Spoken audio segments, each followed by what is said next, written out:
Alrighty, hello and welcome to our spoiler review and talk of Zack Snyders' Justice League. My name's Techie. And I'm Talon. Welcome, guys. This is going to be one huge show. I don't know where to begin. How do you start, talking about the Snyder Cut? I mean, this was a thing that started after that disaster of a film back in 2017 with Joss Whedon's version. Yeah. 4 years we have been campaigning for the Snyder Cut, and we finally got it. We finally got it confirmed, wasn't it? Last year, they finally confirmed that it was coming. Yeah, it was last year they finally confirmed it, and I watched it. Yes, I watched it. Not yesterday, the day before, and opening night, really. Yeah. I'm still like coming to grips that I've actually watched a 4-hour Justice League movie. It's everything I wanted with Justice League 2017, and I still look back and I look back at that same time. I think Infinity War came out around that same time, a few months later. In what was it, like April? I think it was that they came out. Yeah, about that. Yeah. April 2017 is when Infinity War came out, and then we waited another 2 more years, and then we got Endgame, and everyone just put Justice League. I think it was 2017. I feel like that Infinity War might have been 2018. I think so. Yeah, no, because we had a year to wait. Yeah, that's right. Now I remember. Yeah. This has been a long time coming. Like, I've been wanting Snyder to finally, get his film out there. Because, I mean, he got kicked to the curb by WB, by Jeff Johns, by Joss Whedon. And Joss just saw this as another Avengers project. Let's be Oh, look, the cast have come out and said that he pretty much wanted to make this as a Avengers type film. But it doesn't work with DC. You can't just throw the Marvel logic into DC. Now, some people have said, oh, yes, you can. No, because it's not the first film in the DC universe. It's like, what is it like? You've had Man of Steel, Batman vs. Superman, Wonder Woman, then we had Justice League. Suicide Squad. It's the fifth film in this franchise. And Whedon thought an Avengers-style filming would work. It turned into a disaster, and the reviews that it got are much merited. I remember watching Angry Joe did a whole top 10 list of rating of films. Guess what Justice League was? Right at the bottom. The worst. Because he said it was a travesty. The way that film had. It was such troubled production. Yeah, I agree. Look, with everything going into this, like the original Justice League, this is what we were supposed to get 4 years ago. We were supposed to get this movie 4 years ago. But due to unforeseen, circumstances, Zack Snyder, his daughter died, unfortunately due to suicide. Yes. And so he had to leave. He had to leave filming, and that's completely understandable. Absolutely. Exactly. Now, in my personal belief, I feel like that Warner Brothers should have gone, all right, we're going to put this movie on hold. We'll get back completely when you are ready. Let's just put it on hold. Completely, postpone the project, postpone the film. But they wanted money. No. They were greedy. They were greedy, and then they went out and got Joss Whedon. Now, at the time, I was actually excited. Same. I was like, excited. Okay, this might be really good. And then the movie came out, and then we all saw what a shitstorm it was. I don't know how the hell you could definitely tell what was Whedon's and what was Snyder's. Yeah, actually, I will. We will bring this up quite a bit. Actually, I feel like in this show tonight. Absolutely, because I think you can't scenes. Yeah, where Zack didn't think it would be. Yeah, we can't ignore some scenes of Whedon's that we did enjoy. but I still think that original version back in 2017 is, pardon my swearing, a clusterfuck. It's a mess. It's a huge clusterfuck because it's just a stitched together Frankenstein of a movie that should have never been made. They should have postponed it, like you said. They should have postponed the movie and waited for Snyder to return. They could have done that. The cast would have understood that, but no, WB got greedy, saying we need this movie out because superhero movies are the freaking hype. But what WB didn't understand is that it's good superhero movies that make the money, not bad ones. Justice League did not make much money. It made shit money. The advertisement it was a fail. It was a fail, not just in reviews. It was a failure at the box office. It was a fail at the box office. And it was because of how bad the movie was. Word got around. Word got around that it was bad, and some people didn't show up. And it's sad to see it now still happening, especially with Wonder Woman 1984. I haven't seen the film personally, but from what I've seen in reviews, people are slamming this movie, saying it sucks. It's not good. I mean, look, as a movie, it's probably all right. But because you're coming off the first Wonder Woman movie, which was a huge success, not just box office wise, but reviews wise. I love the first Wonder Woman movie. It was incredible. It was a huge success. So you had the pressure of it already, before you even started writing the sequel. Yeah. Now, it was just unfortunate. I feel that the movie itself wasn't great. Don't get me wrong, though. There are a lot of scenes in it, though, that I feel like was fantastic. The opening, I loved the opening. But, yeah, no, it wasn't that great. But this was something. This was an event. As our friend, cosplay Chris, as he said, this wasn't a movie. This was an event. This is an event. This was an event, and it really was, and it really shows it too. Yeah, it really does. All right, you want to dive in? All right. I feel like we should dive in. So. Everyone, this is just full warning you now. This is a spoiler talk, so we will be spoiling the hell out of this movie. If you haven't seen it, turn us off and come back to us later. Go sit down 4 hours. Come back in 4. Yeah, come back in 4 hours time. We won't be here in 4 hours time, but that's it. Go sit down and watch it. It's a hell of a time. Get yourself some food and that. It's 6 chapters. It's absolutely amazing.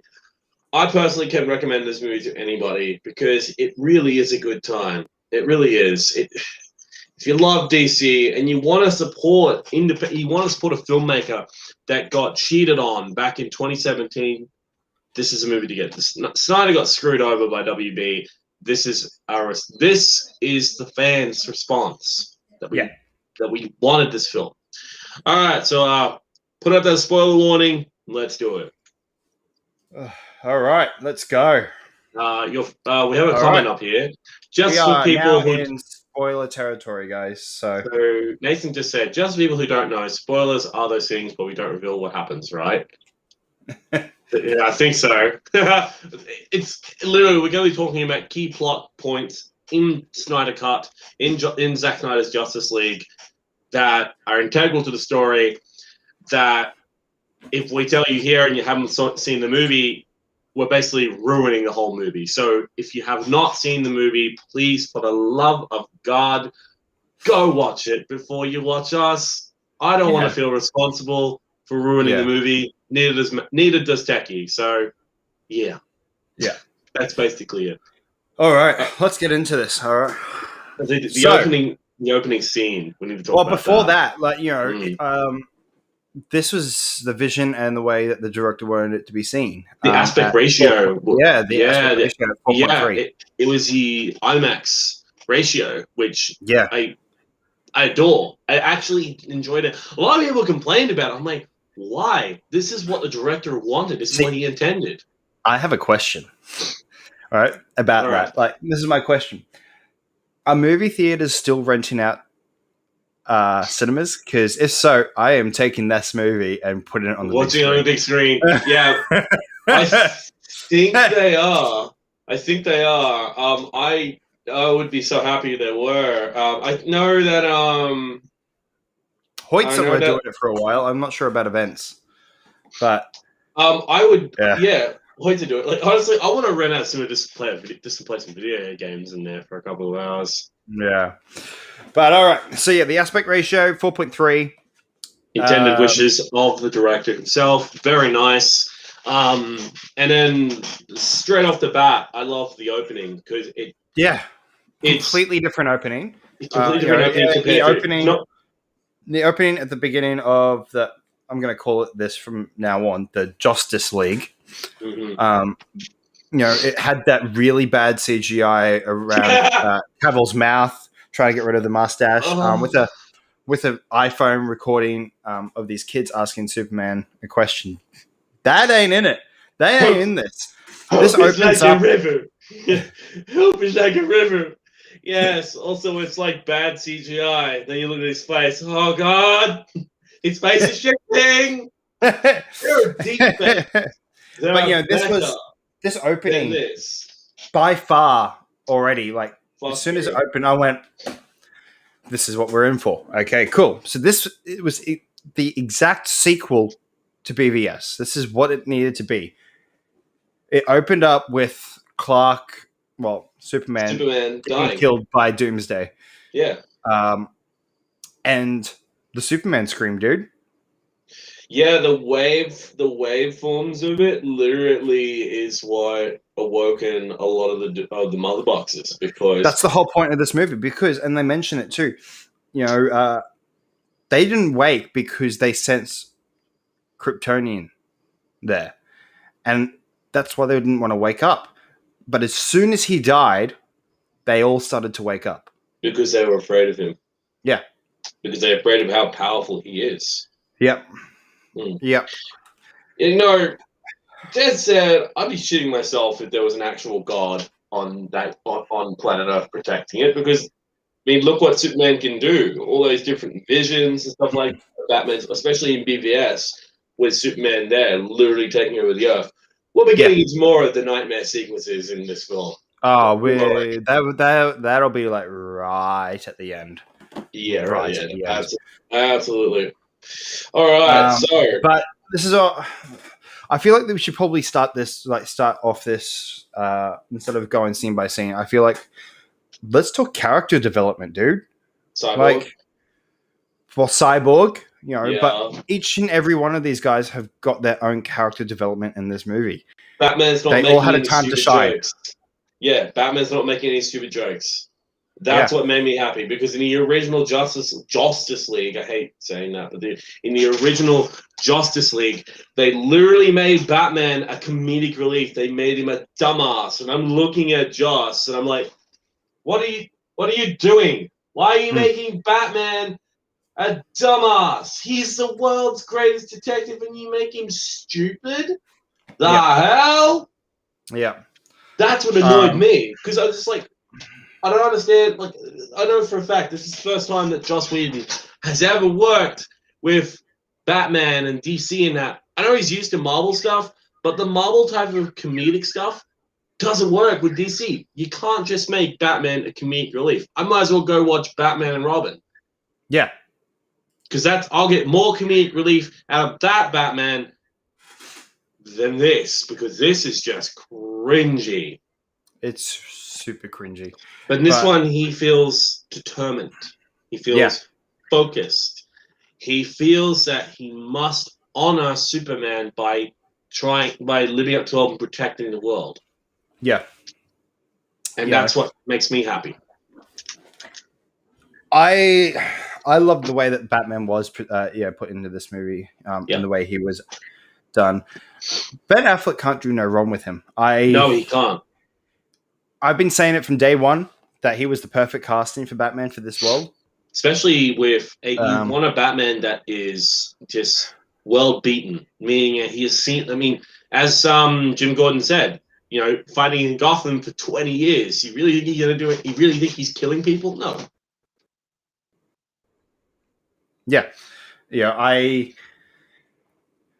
That's the thing. I want more Gordon, by the way. Like, J.K. Simmons as Gordon. Yes, yeah, please. yeah, I'm down. I am completely down. I love Jeffrey Wright's Gordon. I can't wait to see him I more can't wait in to see it too. the Batman. But this version of Gordon, I feel like I was watching the animated series Gordon. Yeah. That's how good it was. Yeah. Even though we got only a few scenes with him, I really liked how he was portrayed because, of course, he literally, of course, he was, for instance, he looked tired. He didn't look like nice and well mannered. He looks fucking tired, man. He's probably been working all night. Yeah, he was done. He was done for. He was done. You could tell he was close to retirement. Yeah. But Batman and Bruce. Yeah, look, in the Justice League he was the comic relief, and that's not Batman. He is the dark, brooding, angry guy. He was never, ever been the joke master. Yeah, the one thing that really made me happy was back to Bruce Wayne and that the extended scene, more of the scene of him going to find Aquaman. Why did they get cut? That makes no sense. Why did they cut that? It's also, like 2 minutes. I don't know why they didn't get cut.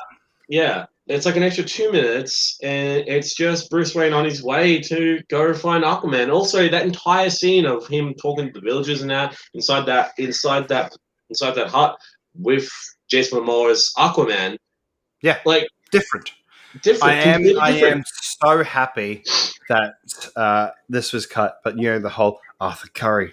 I hear you can talk to fish. So happy that's out. That line would not work in this movie. No, it wouldn't, because I saw that and I'm like, okay, that's a little stupid, but all right then.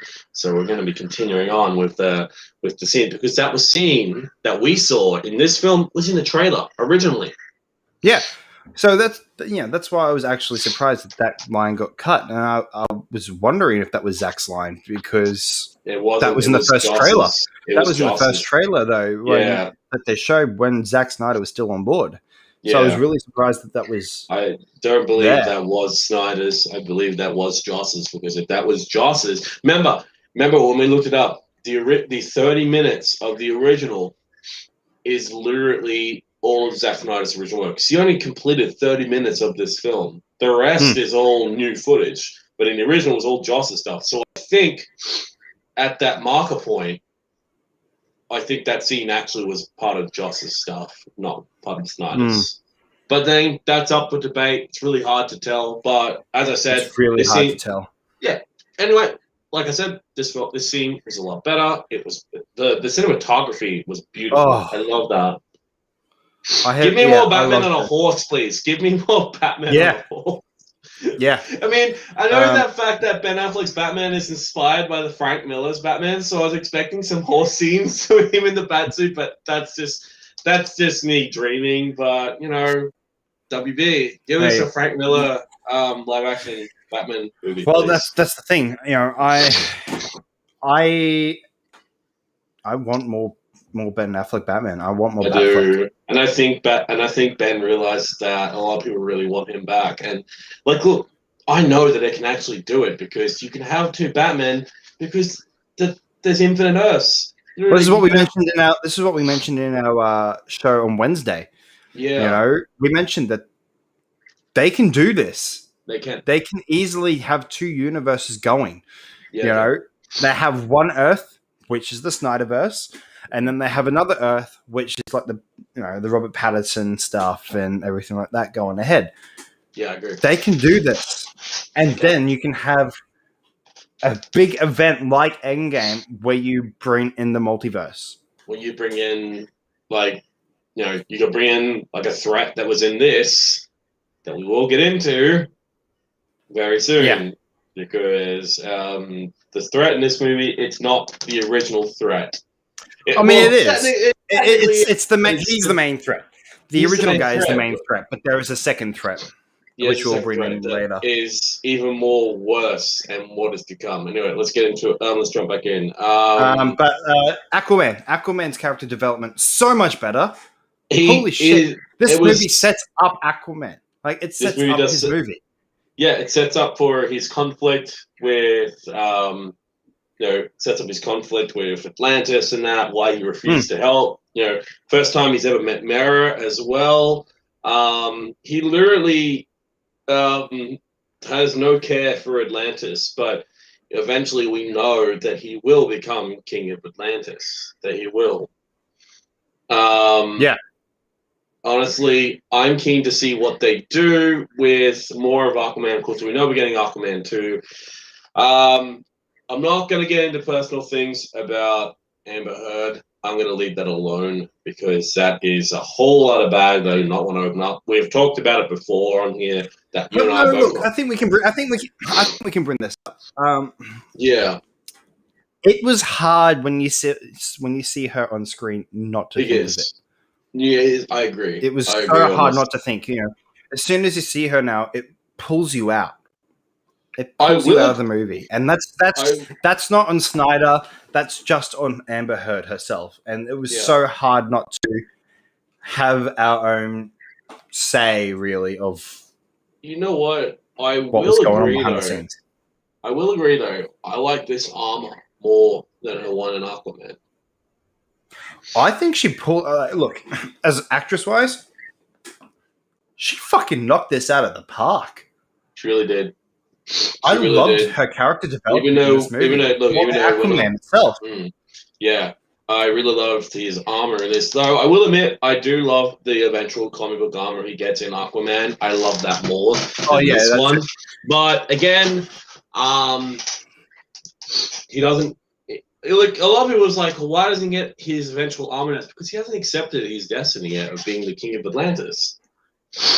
In this one, he's still too. Like with this movie, did you have to go?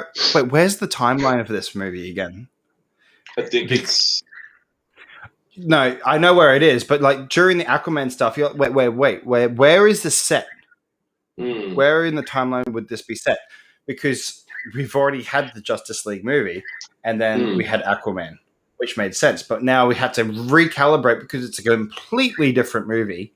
Yeah, we had to I think it's still set. Where is this place? But then you go, oh yeah, wait, yeah, because he is blah blah blah blah blah. This sets it up, right? He sets it up. He's not the king yet, because if he was, and he'd be wearing his traditional, he'd be wearing his comic book accurate armor, and he'd have the king. He'd have King Atlan's trident. He would have the golden trident, but he doesn't. This one, he's using his mother's trident, and he's using the original armor that he wore in this series.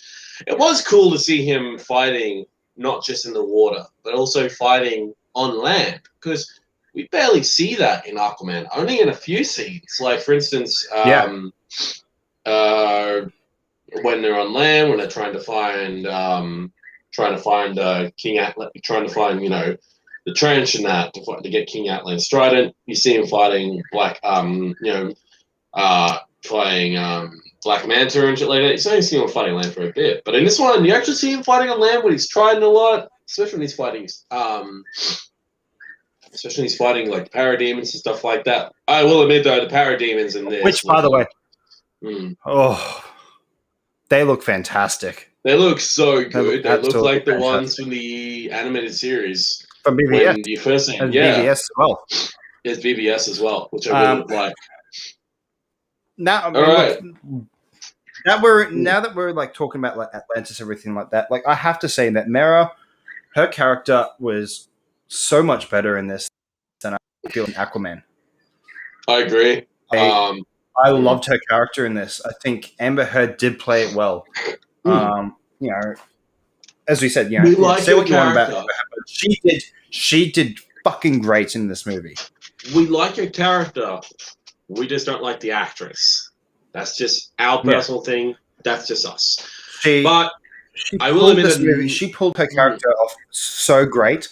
I mean, the accent was different, wasn't it? Than what we got in Aquaman. Yeah, it was very different. Another big surprise for me of another character showed up. William Dafoe. Hello. Yeah. The big surprise. You were talking about, Arthur Curry's armor in this one. Well, in the original, right, in the theatrical cut, he just wears it. He gets it out of nowhere. Yeah, he just gets out of nowhere. And this, you actually see where he gets the suit from. Yeah, freaking, and it's from William Dafoe's character, and I loved it. Yeah. It's just like, here, take up your mother's trident and stuff like that. At first, he doesn't even take it; he just ignores it. No, he just doesn't. He just leaves I don't it want there. it. I don't want it. I don't want it. Also, I really love it as well in Yeah. this. If they want to speak to each other, They create a actually bubble. They create a bubble because they can't speak underwater. In Aquaman, they changed that, which again I like, but also this one it makes sense. Of course, they can't speak underwater. It does make sense. Also, another thing as well is in the original in Aquaman, none of them can really breathe on air. None of them can breathe on land. In this one, no, they can because they need like suits in that to breathe on land. Even even King Orm has problems as well. But in this one, they can. Yeah. Maybe just the design choice that James Wan had for his version of Aquaman. But again, not complaining. It's fine. I don't mind it because they're two completely different films. Yeah, they are. They really are. I loved every moment. And, not only that, but like, look, even the way that they were kind of like the swimming. Yeah, the swimming was actually pretty decent. And the way that Atlantis looked there too, it looked so much better. It looked old and it looked like a rundown city, but I will agree though, and I think you'll agree, I really loved Atlantis in Aquaman more than this one because I love the bright colors. I love how it looks. It looks stunning. I don't care what anyone says. Aquaman's one of my favorite DC movies. Yeah. I love it. It's one of my favorites because I just love the cinematography. I love the bright colors. James Wan brought the world of Atlantis to life, and I really love that. Yeah, I agree. All right, our next character that we're going to talk about, the Barry Allen and the Flash. Yes. What a great character to be reintroduced to again. After anything, I love him in the original, but some of the things that Ezra Miller had to do, so cringy, so dorkish, and so dumb. It wasn't just that; some of the lines were just to me. And this isn't offensive. I'm not trying to be offensive to anyone, but it sounded like he was on the spectrum. Yeah, it sounded like he was. In the Justice in the original theatrical cut, it sounded like he was on the spectrum, but in this, it's still kind of the same, but not as heavy onto that. He's not over the top in the original. The humor in this film is light. I have to talk about that scene with him though,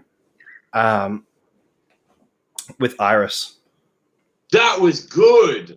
How he meets Iris, like they don't even know each other, and you know that is Iris West. That is going to be his future wife, and I really love that because that entire scene was scrapped. They scrapped that. Even the actress who was meant to come back for that role, she didn't come back.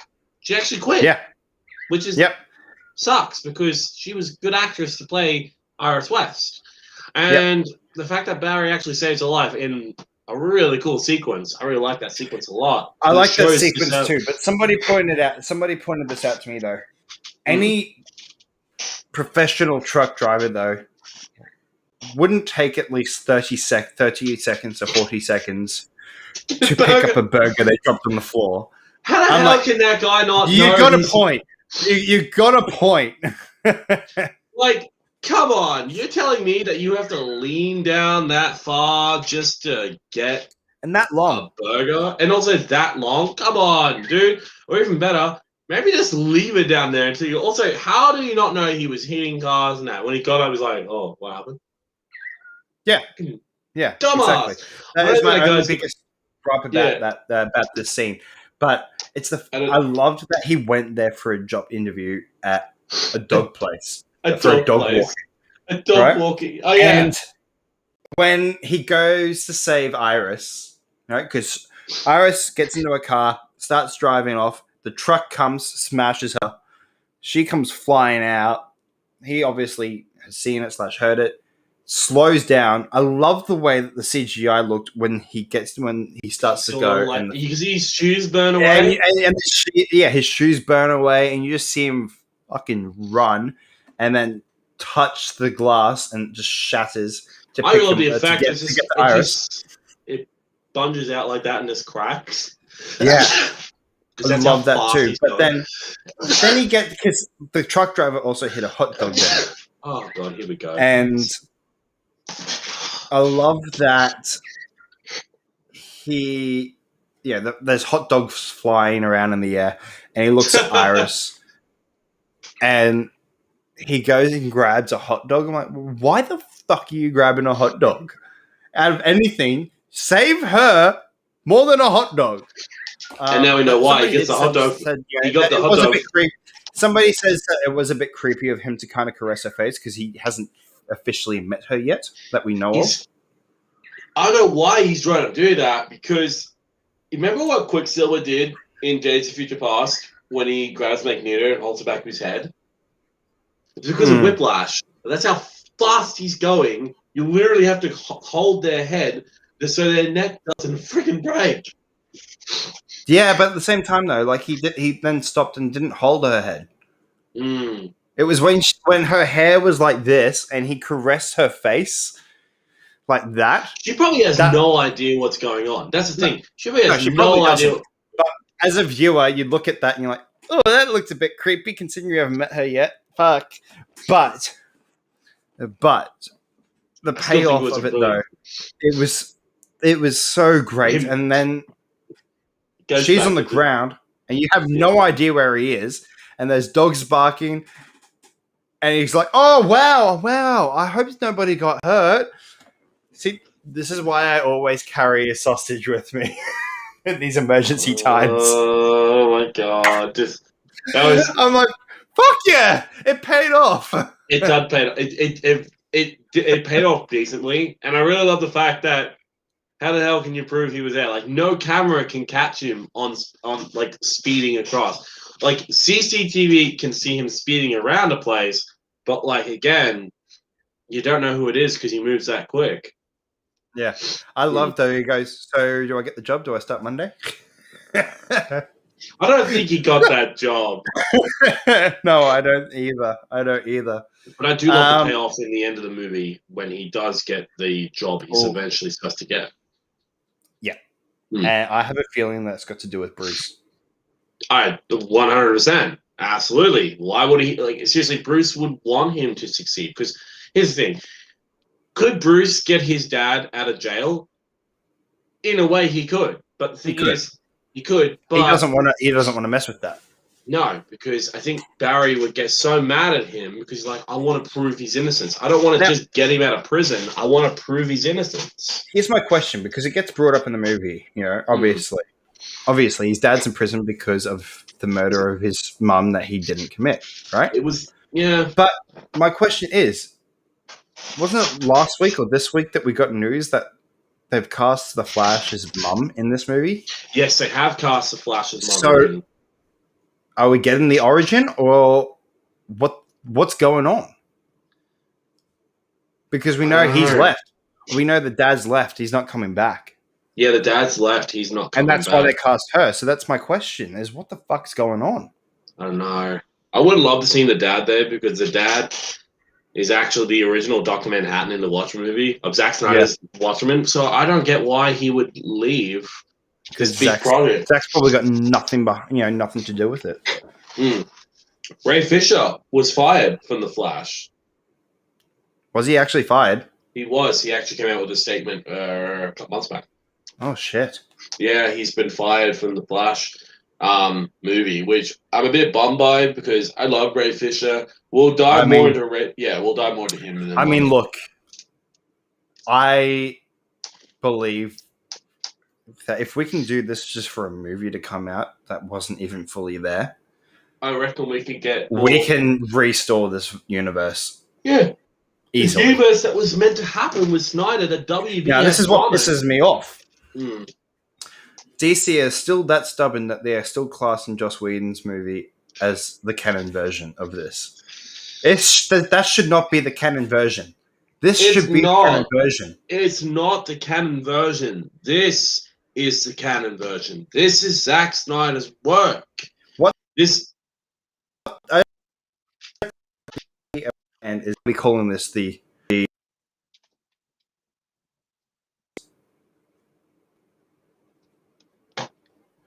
Yeah, guys, got some technical difficulties with Techie here. Oh, we lost you for a second there, Techie. It was bugging out to the shit. Right. I was that quick like the Flash. For God's sake. What I was saying is that what I think Warner and DC don't understand is that people will be calling this the canon version. They won't be calling this the canon. They won't be calling the other one the canon version at all. They'll be calling that. They'll be forgetting that whole version completely. There are already videos of people going out and burning it and breaking the DVD case. Or just throwing it in the trash. I'm keeping my case.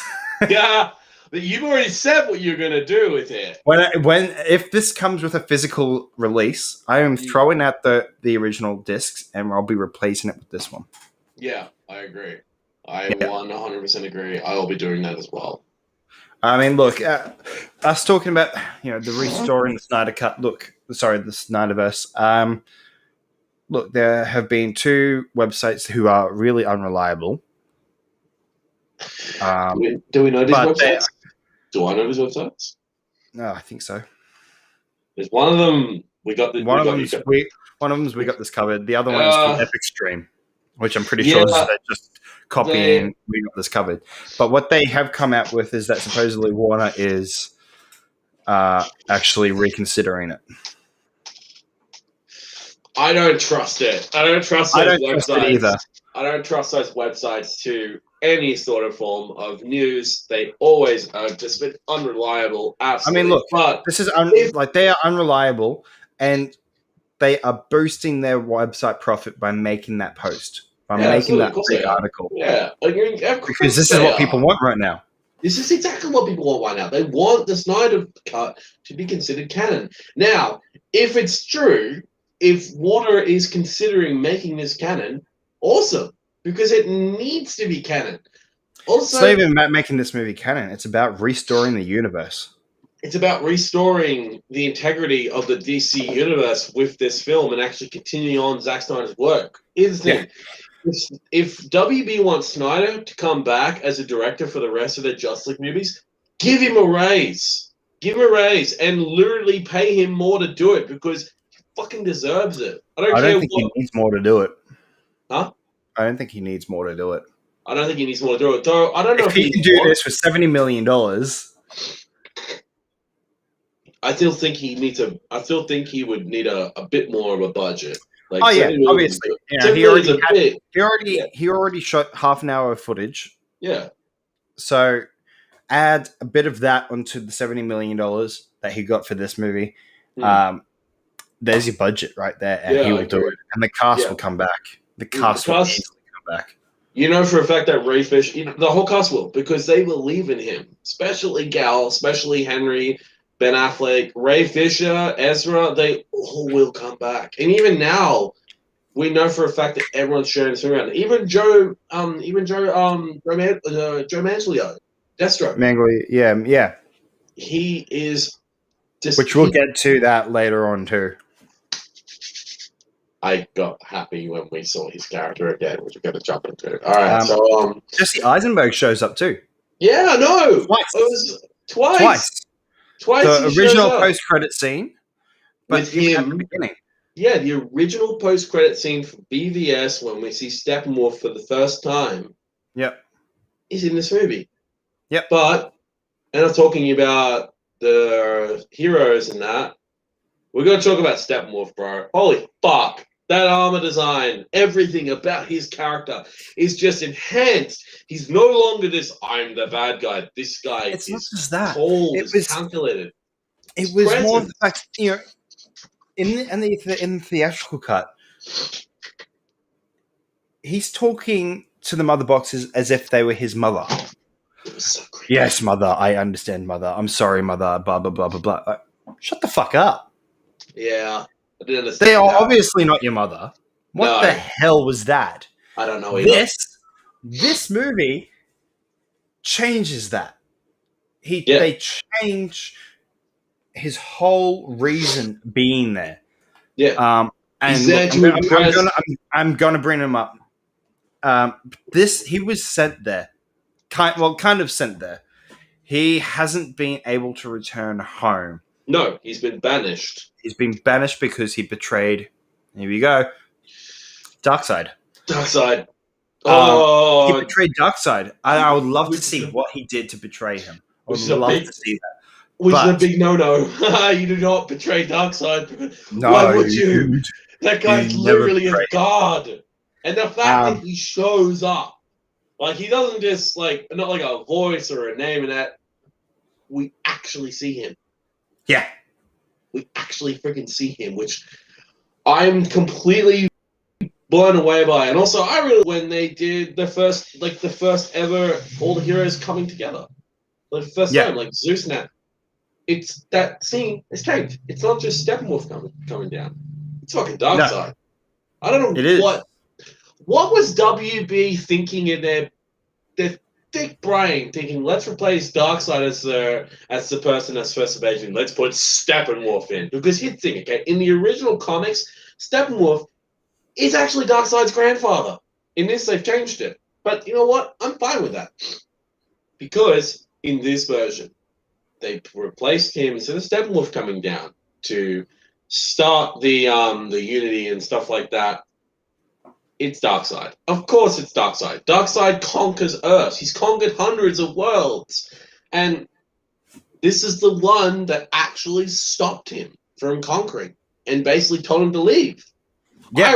I really loved how he didn't have all of his power yet. You didn't see him in his armor, or you didn't see him with his glowing eyes, with the Omega Beam.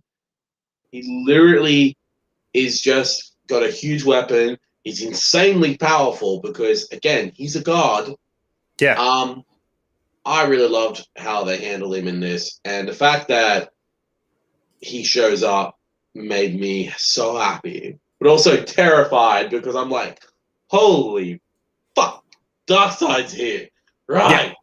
This whole movie, not just with Darkseid, but with Steppenwolf as well. Yep. But in the original,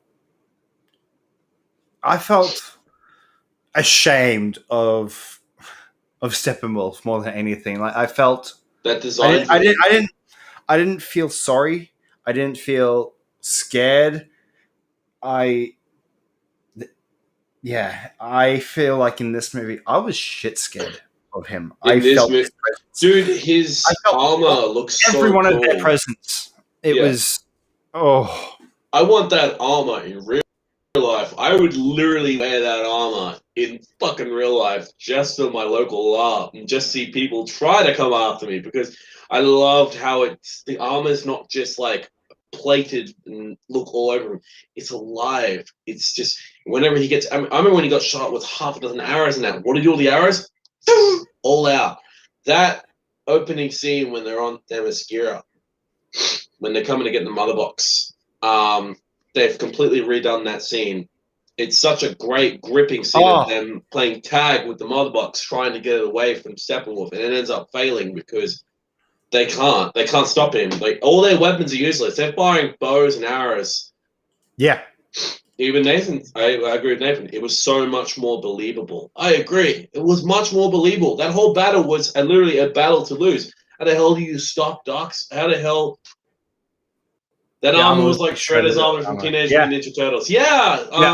That armor, that was really crazy freaking armor in Teenage Mutant Turtles. But anyway, they're literally fighting a losing battle. How the hell do you stop minions from Apocalypse, especially Steppenwolf, who's next to freaking Darkseid, who has almost the same type of power as Darkseid, except we know Darkseid's 10 times stronger. Yeah. I really loved how they just showed him being an absolute badass and just slaying Amazonians left, right, and center like they were paperweights. Yeah. I loved. Look, this whole movie. You get overwhelmed, man. You do. This whole movie Man, this is such a crazy, crazy movie, but in a good way, not in a bad way. In a good way. Just, I also love Steppenwolf's power level. How they didn't necessarily need Superman to show up. There was a chance they could win without him. That's true. Yeah. Man, yeah, Superman. Yeah. We'll get into Superman showing up, and I loved how he showed up. It I loved it. It wasn't like the stupid way that he showed up in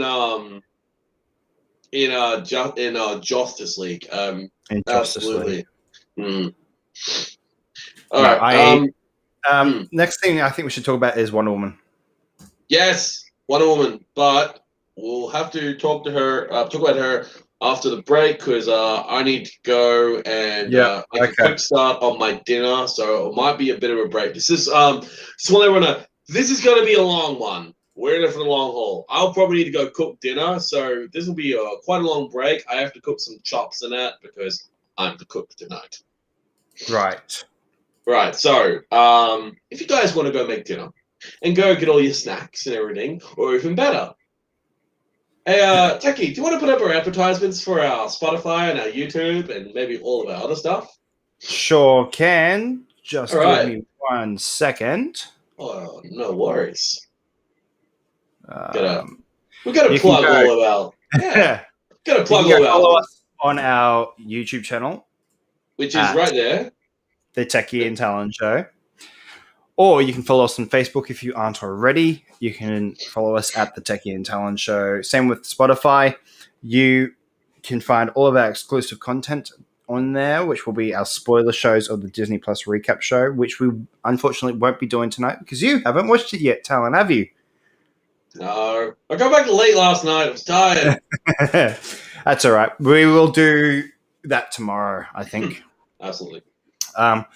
You can also go follow our Instagram at the Techie and Talon Show, also at Twitter at Talon_show, and follow us on Twitch. We are now on Twitch at the Techie and Talon Show. I'm actually thinking we might start to maybe do some streams of games sometime soon.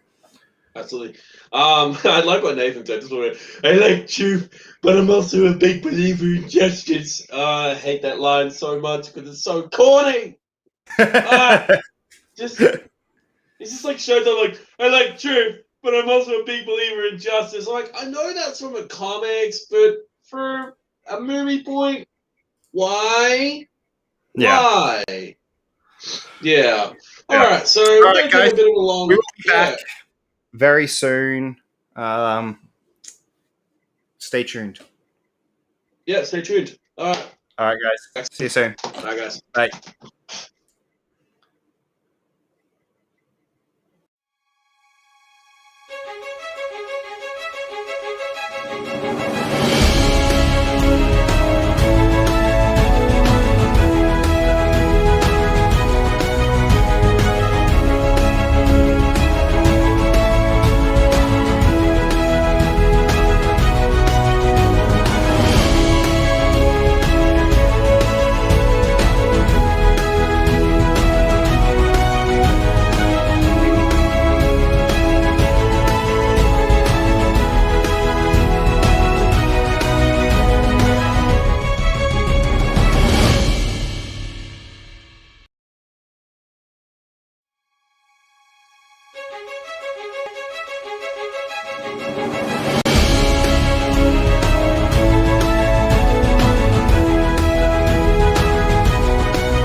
All right, and we are back.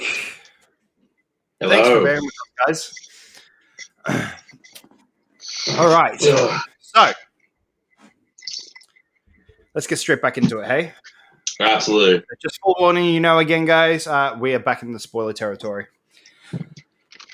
All right, so Wonder Woman's character development in this. What did you think? I loved her. Honestly, I always loved Gal Gadot's Wonder Woman. I think she's such a key character for DC. Yeah. I mean, her film is still regarded as one of the best DC films. Yeah. Big time. Big time. I loved how she is in this movie compared to the original. In the original, they made her they sexualized her. Yeah. They sexualized her. This is why a lot of people were pissed. There was one point. It's when Barry and Bruce come down the little elevator thing after returning, and she's waiting there for him. In the original, Joss Whedon's shot behind her, but showing her ass in the tight leather jeans. Whereas this one, Snyder's got it from her waist up. Yeah. And there was another actor in this movie that made a complaint to Deborah Snyder, about what was going on behind the scenes, and it wasn't, and it wasn't Ray Fisher. I believe it was Gal. I believe it was Gal. The way that she was sexualized in this movie. I mean, look, the fact, the scene in the original where Flash runs, trips over, somehow manages to land right between Gal's breasts. That was not needed. That also doesn't make sense how it would have happened. No, yeah, it was dumb. And as Ray pointed out, he did the same thing that he did in Age of Ultron with Mark Ruffalo and Scarlett Johansson in Age of Ultron, where in Age of Ultron, Black Widow pulls Bruce over the counter and he lands smack bang right on her breast again. I think it's now becoming a trait of Joss Whedon and things that are coming out over him big time. But he tried it in this movie. And we told him about it, saying we told him that was wrong. That would never have worked. And in this movie, instead, what happens? The Flash runs, fucks his ankle up, and then bolts and then smashes into a wall, I think it was.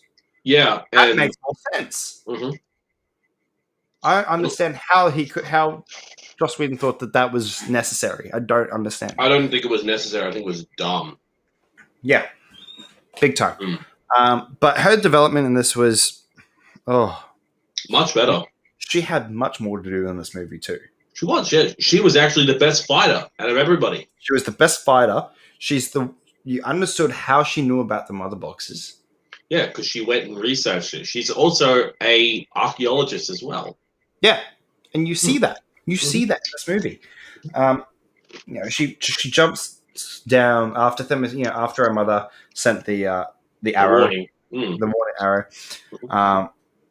and you see her go down into, because it's a little temple thing for the Amazon. Yeah.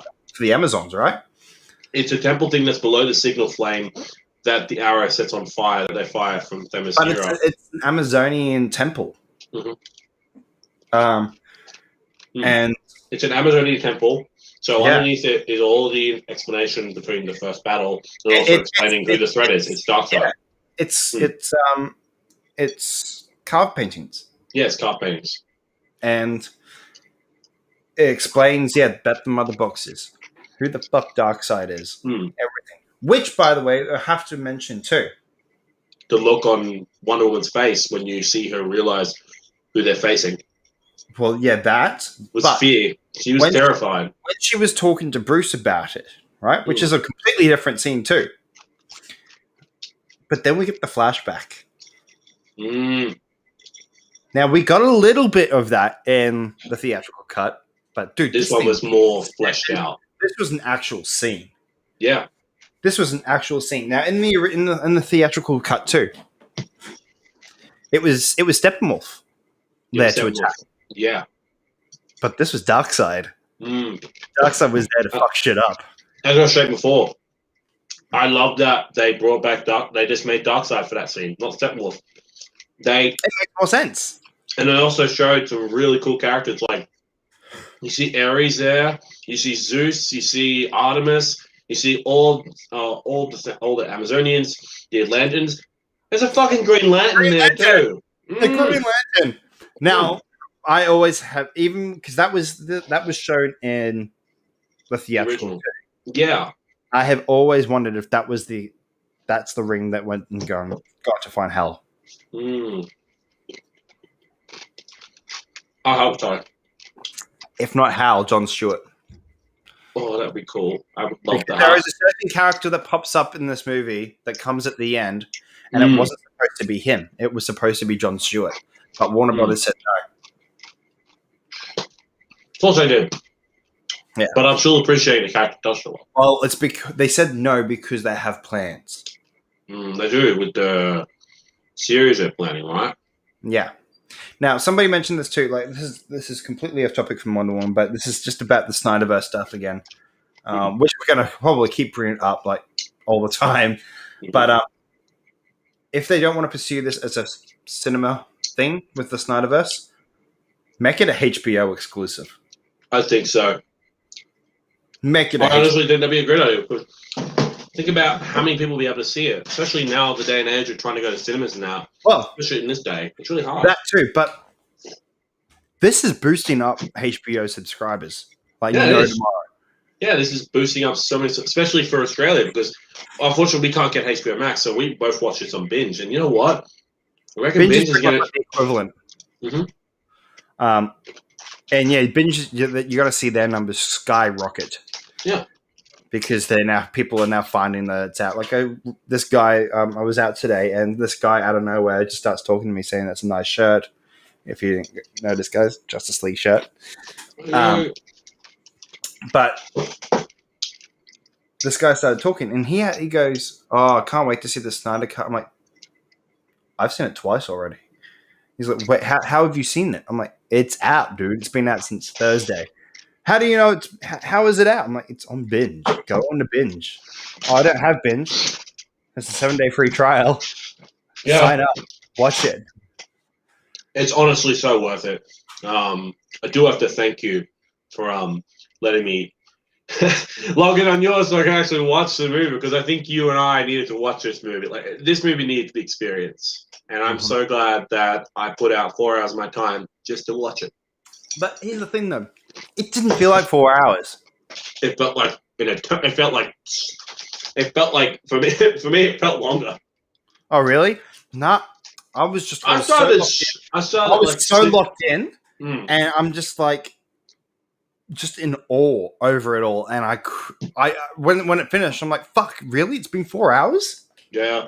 Already? I started at like 6. I didn't finish until close to 10:30. We finished roughly about the same amount of time. I think you were like maybe 5 minutes behind me. Because I had to go get stuff. I had to go get dinner. Yeah. But look, we'll get back to Wonder Woman. Her scene, which I was surprised was actually Snyder's. Yeah, the museum scene, right? Was it a museum? I wasn't sure what it was. Because me and my partner, we were talking about it today, because that's the only bit she's seen from the movie so far. And I said, I'm not sure what it is. I'm not sure if it's a museum. She thought it might have been a bank. No, it's a museum because there's I thought it was, yeah, but then I thought maybe it was, because you can kind of see, like, you know, the fake wig stuff that lawyers have. I think it might be a government house as well. Yeah, that's what we were probably thinking more of. It might have been a government house, which would make more sense for a terrorist attack to happen. Thing is, though, they're there to bloody. They were going to kill everybody. Oh yeah, they were. And the fact she kills that guy. Yeah, she kills the guy. She actually kills him. And the bit that I don't understand why Joss deleted this part of that scene, because this scene was pretty much in it, and this scene was in the theatrical. But what I don't understand is why did he cut out that scene where Wonder Woman comes over to the girl and the girl's like, "Can I be you? Like, can I be you one day?"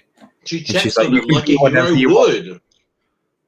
Mm. Why would you get rid of that? That is making that is showing little girls hope in that woman. Mm. That is showing the hero of her. How these little girls admire her. Why get rid of that? I know. That's so dumb. Oh. But yeah, that scene is extended too. Like, it's better. Also, the soundtrack was really good. Yeah, different type of soundtrack. Which, by the way, it's actually now available on Spotify. You can listen to the whole soundtrack for the Snyder Cut now on Spotify. And if you like Spotify, you should go and check out the Techie and Talon show on Spotify. Put up our plug for us, Techie. Absolutely. All right. Yep. Go follow our Spotify. Hey! But yeah, I don't understand why some of the stuff got deleted because this just makes that it just makes that makes zero sense. It makes the hope for the children that are going to be watching this movie. Probably not this one because it's rated R, but which is our children do not watch. The original, you want lighthearted stuff. That was it. Why cut that out? I just don't understand. I don't like how she caught them and then just gave them to the police. Yeah, doesn't make sense. Doesn't make sense. In this one, she kills him. She literally blows that guy apart. Yeah. Also, that actually changed too. Where he goes, I don't believe it. Who are you? She goes, a believer. This one, I don't believe it, and she goes, believe it, and then does the whole bang. That makes more sense. We know the fact that her braces of power can kill. Well, yeah, it was like an explosion. Also, literally her using it against Steppenwolf, it was much more effective than it was in the original. Yep, in the original. And I have to mention, too, she was more open to bringing back Cal. In the theatrical cut. She was against it. She was against it in the theatrical. And this time around, she's all for it because she knows what they're up against. She knows that we need him. The only person who's against it is friggin' Aquaman. He was against it, but not against it. Really, yeah. He wasn't sure how to feel. Because again, he was still very against it when he came back. But eventually, when Superman showed up, he's all for it because Cal restored himself. He restored he remembered. Cal needed time. Come on, the guy just came back from death. Anyway, that's how about we get into Superman talk? Oh, yes, please. Let's do it. Okay. And then we'll finish the character development stuff with Cyborg because that's the one that needs the most to be able to be talked about. All right. So the Superman in this movie, obviously, he's not in it for a bit because spoilers. He doesn't come into it at the 3-hour mark. Yeah. The 3-hour mark. This movie hasn't got him for 3 hours. Comes in at the last hour. Yeah, which again, I'm actually for because he's dead. He technically, spoiler alert: Superman died in BVS. Go watch BVS. They show it at the start of this movie. Make sure you watch the Ultimate Edition of BVS. Yeah, don't watch theatrical. No, it's actually terrible. But the cool thing also, actually no, don't watch the BVS Ultimate version. Watch the Snyder version that's coming out for it. That was the Ultimate. All this is done. All the new one that's coming out is pretty much it's just been colored and a new aspect ratio. Yeah. It's the same Ultimate cut. It's just colorized it a little bit and new aspect ratio and at 4K, I think. Yeah, go watch that one then when it comes out. Anyway, if you have 4K TV. If you have 4K. If not, just watch the Ultimate Edition. It's better. Anyway, I really loved how they talk about him. They also show just the big hole that is left especially when you see the scenes with Lois. My only gripe with Lois is that she's meant to be this big key character. She doesn't really have a lot to do in this film, which kind of sucks. I would love to have seen more of her. I actually have an update for you about that thing that you see in. Fuck, I'm going to talk about. I have an update for you about the pregnancy test. Okay, yeah. We'll get into that. I'm going to talk about it now. Okay, all right then. Let me just finish what I was going to say. Just her showing up, like she doesn't have a lot of key points character, which is fine because it's not a Superman and Lois type of story. It's Justice League. She shows up for key points to help Clark, especially with Martha Kent. Progress the plot along. And we'll get into Martha Kent soon. Don't worry. I think you know what I'm going to talk about. Oh yeah, I know what you're talking about. All right, so tell me more about this pregnancy thing. The pregnancy thing, and I'm not sure how you're going to react about this, but the reason that later on Superman ends up going dark is, she does die. This is plans for Justice League 2 and 3, which I don't think we'll ever see at this point in time. But what happened was that Bruce and Lois actually formed a relationship. And she ends up getting pregnant by Bruce, who ends up having Bruce's child.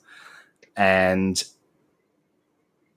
I think in Justice League 2, or it might be Justice League 3, Bruce dies and Clark has got to raise Bruce's kid. Okay, that needs to be scrapped. No. But I think in Justice League 2 is when you find out. Justice League 3 is when Clark starts to have to raise Bruce's kid. But in Justice League 2 is when you get the Nightmare stuff because he's gone on a fucking rampage because he found out. Yeah, I don't see that happening. Because of mourning, because what happens when people mourn? They come together in certain types of things, in different types of ways, and that was their way. But I think, that was the key there for the pregnancy test being in that drawer. Yeah, I honestly think that that's it for that scene. I'm not really a big fan of that whole thing of like Lois and Bruce sleeping together. That seems just a little silly. I mean, no mourning brings people together, but I think Clark would have a bit more respect for Superman than to sleep with his wife. Bruce would have a bit more respect for Clark than just to sleep with his wife. That's stupid. Look, I think on paper, but we might feel different if, by the way, it gets executed. True. Might feel different. Again, that's just my. You never know. I mean, look, I wish I was in America right now. I really do, because there's an actual. Do you really though? Yeah. You really want to be there right now. You will want to be there when I tell you this. AT&T have actually got an art exhibit at the moment with Jim Lee. He has done comic book art of. I know Jim Lee. Justice League 2 and 3. Oh. Zack Snyders and Jim Lee got together, and they've got the storyboards on display. Oh my god! I'm Googling. Right? I'm Googling. Right? Okay. That's what I've been told. That is what I've been told. What the hell? Sorry, I got something's popped up on my bloody screen. God damn it. Okay, alright. I need to look up Jim Lee. Yeah. Oh my god. Told you. Ah! Told you. So it's it's not just Justice League stuff, but it's an actual Zack Snyder exhibit. Yeah. And there is comic / storyboard art of the next two movies, which I would love to see. I'd love to see. I hope we get it here at some point. Hope we get it, because we had the Marvel exhibit. Yeah. So I would love for it to come here, but probably won't. Probably won't. Yeah, I agree. But yes, no, Superman stuff. I love that fight scene when he returns. Yes. When he returns. Extended once again. Extended, meaning you see more. Like, I love the scenes with. And again, the shitty teeth fucking look ain't in it. Just fucking smiling at it. It's like something out of a horror movie. And the other thing that's not in it too is that "Tell me, do you bleed?" line is not in this, and thank Christ, because that was such a cringy line. For me, my favorite thing in that scene was actually Flash and Aquaman. What's that? For me, in that scene was Flash and Aquaman. Yeah, when Flash at the end. Yeah, Flash tries to run straight at Superman, and he just dodges it and takes Aquaman out in the process. And then later on, he's just like, and Aquaman's just like, he's like, sorry. Yeah, I was just like, how did like. Thing is, though, if that fight ever happened between Aquaman and Flash, I think I would be putting my money on Flash. Sorry. Yeah, I think so. You know why? The guy can literally run at the speed of light. Yeah. Yeah. The other thing I love is that Wonder Woman took him on. And she wasn't bowing down. No, she wasn't bowing down. She literally was trying everything she could. And the thing I love, it was Bruce. Well, not Bruce, but Batman. Yeah, I agree. Which we have to give a round of applause to Jeremy Irons. Holy shit. He knocked it out of the park as Alfred once again. Yeah, I want him as Alfred. Even though I'm keen to see Andy Serkis' version as Alfred, I really love Jeremy. Yeah, Andy Serkis. Yes, he's going to be Alfred in the Batman. No, he's not. It's Jeffrey Wright, isn't it? No, Jeffrey Wright's Commissioner Gordon. Oh, that's right. Yes, I forgot all about that. Fuck. Trust me, man, I've been paying a lot of attention to the Batman. Yeah. I know for a fact that he's going to be... what he was cast as that. He was not in the trailer at all. No, he wasn't in the trailer at all. Yeah, so, yeah, Andy Serkis' Alfred was not in the trailer for the Batman. But anyway, back to Jeremy Irons' Alfred. I really loved his Alfred. Really loved how, do you want some tea?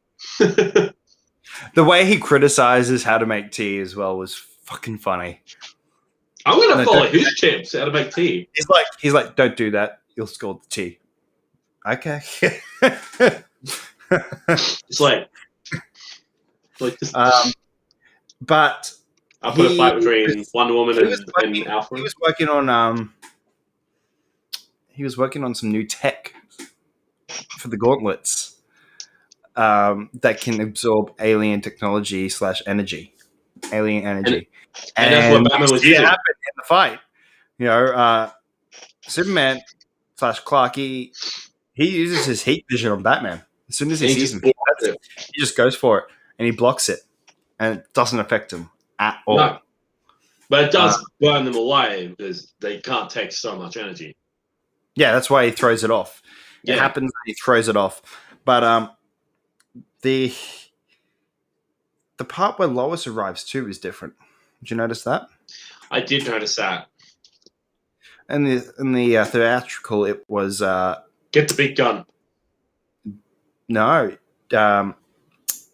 Alfred actually picked her up. Yeah, in this one, she actually is on her. She was on her way there anyway. Yeah, she sees him. She sees him flying up in the sky, and she bolts over. Yeah, which I was really happy about. Now, when he gets back to Smallville,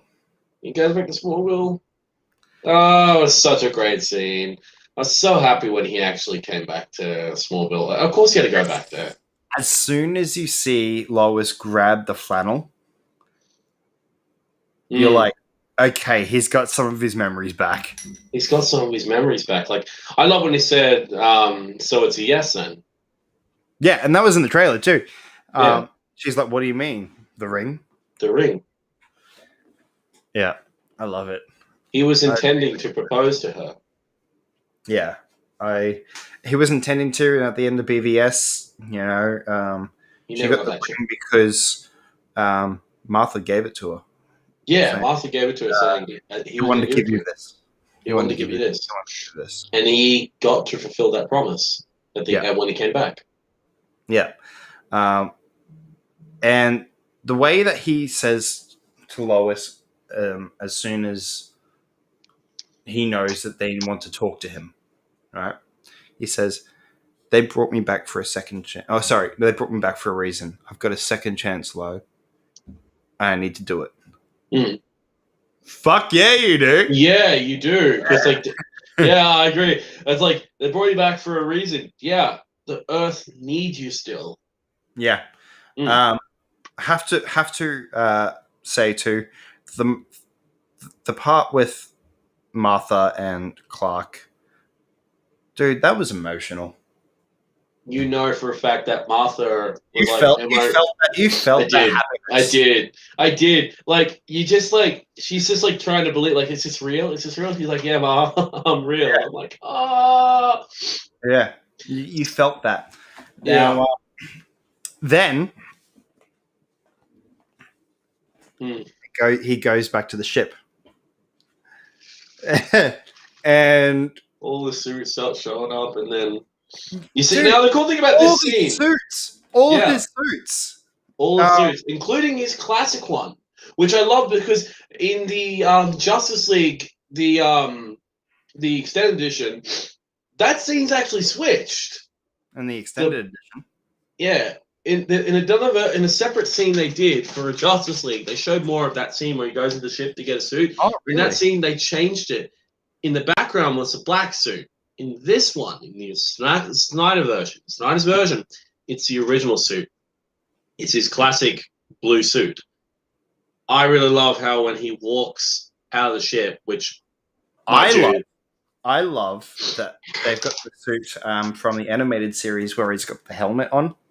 Yeah, I saw that. Right in the background. Right in the background, I saw that. That was so cool. I was like, so many of his old suits in this. I'm like, yes! Suits. But the piece de resistance is when he walks out of the ship in the black suit. And I love the soundtrack. Okay, one of my favorite. The Flight. It's Flight. It's one of my favorite songs from Man of Steel, and they played it again. I just loved. Also, have you noticed as well? Jarrell's the way that Jarrell and Jonathan's voices just bounced off each other, and the way that Jonathan finally says to him, "You are my son." Fuck yeah! I really love that they bounced off each other. That sounded more like Jonathan to me than Man of Steel Jonathan. Yeah, I agree. I loved it. I know for a fact that voice was Kevin Costner's voice. Yeah. I know that was. Yeah. And I really do, and I really love Kevin Costner as Jonathan Kent. I wish we could have got more out of him, out of Man of Steel, fleshed out. I really wish we could have, but again, that's an old movie. I mean, look, you know my view on it. I don't like the way that Jonathan was portrayed in that movie. I really think they should have changed his character, but again, that's another plot for another day. I really can understand now. You are my son. I love that. I really loved how. Just the whole field scene. Also loved in this scene, especially when he's kneeling down and he's about to take flight. That whole kneeling position is a homage to when he took his first flight back at Man of Steel, if you noticed. Yeah, I noticed. I picked up. Yeah, I know. I noticed. I'm like, hang on. This is the same position he took when he flew for the first time back at Man of Steel. Now, did you know? They actually shot that with the blue and the red. Yeah, they did. They shot that with the blue and the red. And then they overlaid it with black and silver later on. But here's my question. I have a feeling some of those shots were just taken from Man of Steel. I agree. They weren't reshot, and then they just touched up the arm. Well, I don't know if that's true or not, because it did say that, again, 30 minutes of this is of Zack Snyder when he shot Justice League. The rest of it is new stuff. Now, whether that's cut from Man of Steel or not, I don't think so. I think just money-wise, they wouldn't have spent it just on that to recreate that part right there. I don't think that, because you have $70 million. I reckon he's got this footage that he has a back catalogue of. What a better way to save on budget to use for bigger and better things than that. See, that's the thing. I would disagree on that, because the way Cavill looked, remember, Henry Cavill's Superman looked different in Man of Steel than he does in Justice League. I'm talking about just the shot with the arm on the ground. They just probably used that certain shot. But that's one continuous shot, though, because the way they shot it upwards, they couldn't do any cuts or edits or anything like that, because you would need to cut it there. There were no cuts when he's zooming up. It's literally him. I don't think they would do any... Seriously, they would not do any CGI on Cavill's face. Not after what they did with Justice League, but I do believe that is new. I don't believe they took that from Man of Steel. Okay, yeah, I was just thinking more of with the rocks floating up. Yeah, but think about it though. It'd be so hard to replicate because it's one continuous shot. True. It's a dolly shot. It's literally going up and looking at his face. There's no way they could have taken that footage from Man of Steel, because again, Cavill back then, his hair was completely different. Yeah. So I also agree that suit that he wore, the black suit, it's exactly the same one from Man of Steel. It's the blue suit. No, the black suit. No. In Memory Man of Steel, he did wear a black suit. Remember? He did wear a black suit, but that's what I'm saying. They said they shot it because they didn't have enough to make more suits. So they shot it with the blue and red suit, but they changed it later on in post to make it the black and the silver.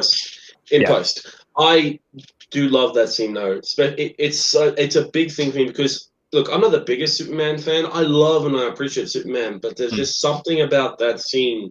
Whenever any Superman actor becomes Superman for the first time, the first flight, him taking flight for the first time, such a big that cut too, just before he flies off, is when Jor-El says you'll give an idea of people to strive towards. You will give the people an idea to strive towards. Yeah, and he just flies off. That always gives me chills.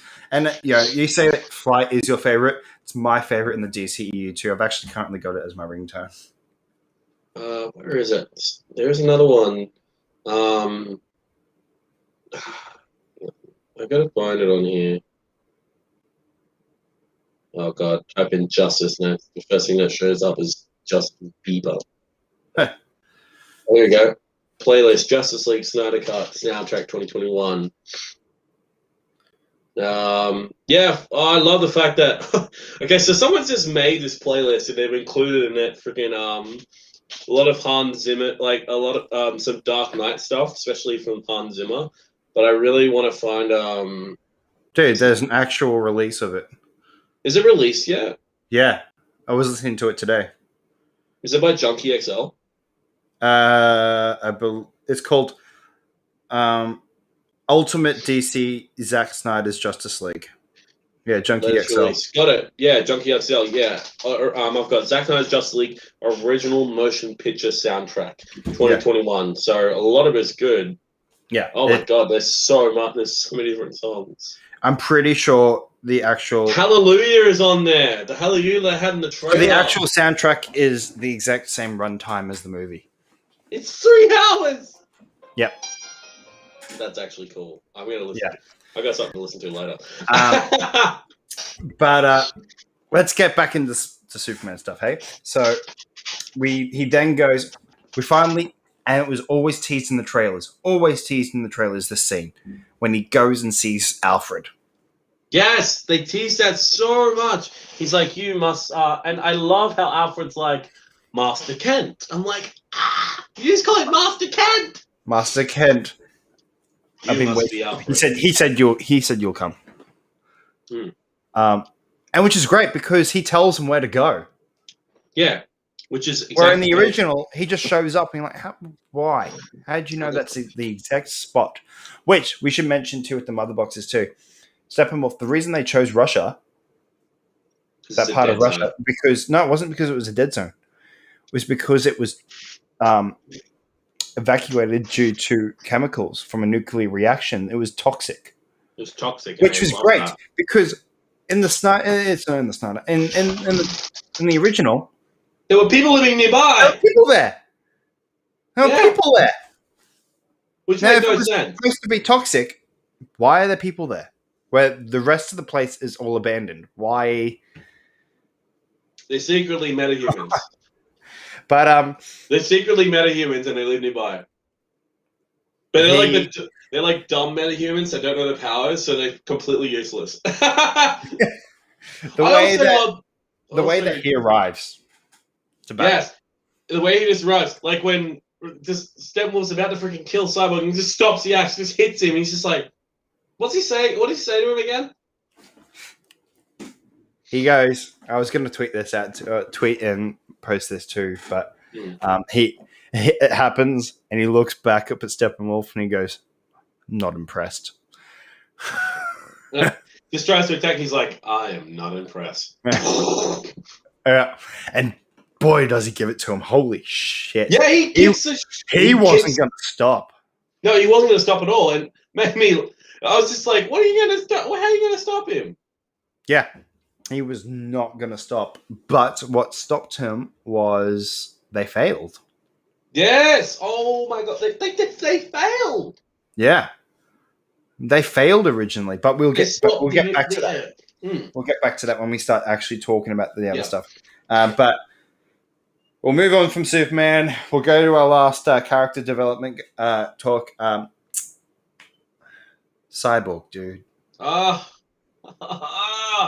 The best part. This was his movie. This was it. They should have just named it. They should have just made the Cyborg movie. Yeah. But this was why great. Was this all cut? And now, knowing everything coming out about the way that Ray Fisher got treated, you can see everything with Joss Whedon. Why he fought so hard for this movie. You can see everything that Joss Whedon was an absolute dick for not including for a lot of his scenes. They cut so much of Cyborg's stuff. Like they cut out they cut out anything to do with his father. Like they cut out they kept his father in a couple. But they left him alive, and they left him alive in the original. In this one, he saves the day at one point. Freaking. He manages to save the day, but Ray, Cyborg's father. Yeah, he sacrifices himself to stop. Yeah. I'm not. Nathan said, I'm not broke. I'm not broken. And I'm not alone. I love that scene so much when he goes inside the Unity. And inside the mother boxes. He's like, I'm not broke. I'm not broken. And I'm not alone. I love it. I also love with that scene where he's trying to get the Unity to come out. He's just like, Superman! He just flies over and just starts pulling him apart. Yes. Yes. Now, to me, that was the point where it felt like Superman. That there was hope. Now, for this, what have I always said to you about Henry Cavill Superman? What I feel about it. That you think he's a really good Superman? I think he's a great Superman, but he never brought me the hope. In this movie, he brought you the hope? No, but Zack Snyder has had a plan. And there's a reason. Now, I'm going to go into the bit of the epilogue here. But in the epilogue, remember where it shows him wearing his trench coat. He comes, he hears something, goes into the alleyway and rips open the suit, and it's still the black suit. Yeah. It's because Zack Snyder has said that he didn't want him to wear the red and blue because he wants him to earn that color again. He wants him to earn that suit. For me, that's exactly what I want. He needed to earn the blue and red. He needs to earn, like in Man of Steel, he didn't understand his identity. No. And again, I love the Man of Steel Superman suit because it's technically not really. He just wears it because it's his heritage. It protects him. It helps him. He was a help. But when he eventually stops the Kryptonians from destroying Earth, in that scene he earned his red and blue. But when BBS came around, he was just wearing the suit as a symbol of trying to help people. But at the same time, I don't think he earned it yet. I think he still has to prove himself. Yeah, and that was Zack's plan, and I couldn't agree more. If I saw more with him earning that, then I would feel much different the way that I do feel about his Superman. But at the end of this, I felt a little bit of hope. Yeah, coming from them, but not fully. But yeah. So anyway, Cyborg, dude, like the whole scene with hey guys, so the ATM. Yes, that was so good of him. Like, it was so touching. You see this woman struggling for like months on end. Got evicted from her house, everything like that. Had a kid, She had like $11 in her account. $11 in her account, and then all of a sudden it goes. It all of a sudden comes up with, congratulations, you won like the 100th customer from the bank. Here's $100,000. Yeah, and like, because remember what his dad said, he literally can hack anything, like anything he puts his mind to. They proved that in the flashback too. Before he turned into Cyborg, he hacked into the school program. Yeah, he hacked into the school program and altered all the scores because the school was being fucking unreasonable. It was always, I think it was like father or mother. He did it. I think he did it for. He did it for a friend. He did it for a friend, I believe. Yeah, because she was struggling, like because of a family tragedy or something like that. And he did it for her. I love the football game scene. We got to see that football game scene that we meant to see in the original. They actually didn't cut. They actually kept it, and I was so happy because I'm like, we get to see more of Victor before he was changed. But the bit that got me the most, is a car crash scene because holy fuck, that was brutal. It's just full on. You don't actually see the car that's coming. You just see the car. You just see it from inside. You just see the hit, and it goes blank. And I just love when the doctor just says to him, I'm sorry, your wife's passed, and your son's not going to make it. And he's just like, I'm gonna save you, and he does. He literally transfers the power of the mother box into his son to rebuild his body. Yeah, there was one shot of Joss Whedon that I loved with Cyborg. Was that when his dad's remaking him to get his actual official symbol? No, it was when they were trying to find out where Steppenwolf was, and he ended up bringing like the artificial world, and he's looking around it through there and standing there and doing it. Because that to me looked like Cyborg. Researching. That's the only shot that I wish was in this. Because for me that was how Cyborg looks around people. Instead they used Bruce's satellite instead, which is fine. I understand that. Fine. But also I really loved as well how his dad did help him because again, Victor's still trying to find out about how his powers work because he has infinite possibilities of what he could do. So of course he would have had to figure out how to do a large freaking map because again, in this version they completely changed to where he was hiding. How would you find out where he was? So I love that his dad helped him by leaving a heat signature on one of the mother boxes. He wasn't trying on Earth, he wasn't trying to destroy it. He was trying to leave him a clue, like, hey, this is where it is. I've marked it for you. I've literally left a trace around its mark. So of course, using Bruce's satellites, they managed to find some. Although I love what Barry said, like, wait, you have a satellite? 6. He goes, I have 3. Oh, I thought it was 3. I have 3. 6. Oh, 6. 6. You have 6 satellites. I'm like.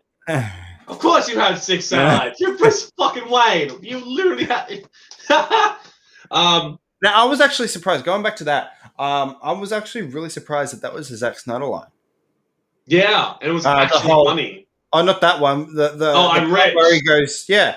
What superpowers do you have again? I'm rich. Like, I'm really surprised that was Zack's line. I actually laughed at that. I actually lauged at the original because so did I. That's actually something Bruce would say just to be a smartass. Because Bruce, just because his thing, Bruce is naturally a smartass. The reason why is because of the multiple personalities. You have to be 3 separate personalities for Batman. You have to be Bruce Wayne, as he is in the Batcave with Alfred. Bruce Wayne, the dickish playboy, and Batman. And Bruce paid that off so well. You can see it in BVS, for example, like when he's literally being cocky to Clark. I also, especially when he's in the Batcave with Alfred, you can see how he truly is. And when he's Batman, I want to mention out too. Like when they all come back to the Batcave, right? He goes, "This is Alfred. This is who I work for." Yeah, because he has a lot of respect for Alfred. Yeah, this is who I work for. I was like, "Fuck yeah!" I love that because his thing, Alfred's actually taught a lot of life skills to Bruce, especially when he was growing up. An MI agent. Yeah, he was an MI6 agent. He was. And I really love that. He's also very smart. Alfred in this one felt more useful than he did in the Justice League original theatrical. Yeah, even in BVS. Though in BVS he was helpful. I found him more helpful in this one. Yeah, I agree. I loved how the different vehicles he had, especially with the Nightcrawler, which was cool. I really loved the how they were struggling to get that plane, the Batwing, fucking working, that carrier one, and then Cyborg managed to get it working. Does it? He goes, and all he said was, "Just needs a software update." I'm like, you know what? Just like all this time, Bruce has been working on the inside of the vehicle, trying to figure out the wiring and everything like that, and all it needed was a software update. Here comes Cyborg, software update, boom, done. Maybe he should have just, for a joke, just said, "Have you tried turning it on and off again?" Yeah. But the computer says no. But yeah, Cyborg's character, I had a lot more of an attachment to. I have more. Yeah, I really do. I really love the fact that even the part where they're digging up Clark. Right? That was a bit necrophilic for you. The stuff with him and Barry were they're bantering. Right? Yeah, the banter. My favorite part though was when Barry goes, "So Wonder Woman, do you think she dates younger men?" And Cyborg's like, "She's like 1,000 years old. Of course she dates. Every man's a younger man." I just love that. Even though he's like part man and like part machine, he still has his humor. He's like, it's just like he's trying to be all cocky, and he's just fucking one up. And it's just like she's like thousands of years old. Any man is younger than her. So what? Also, Barry and Wonder Woman.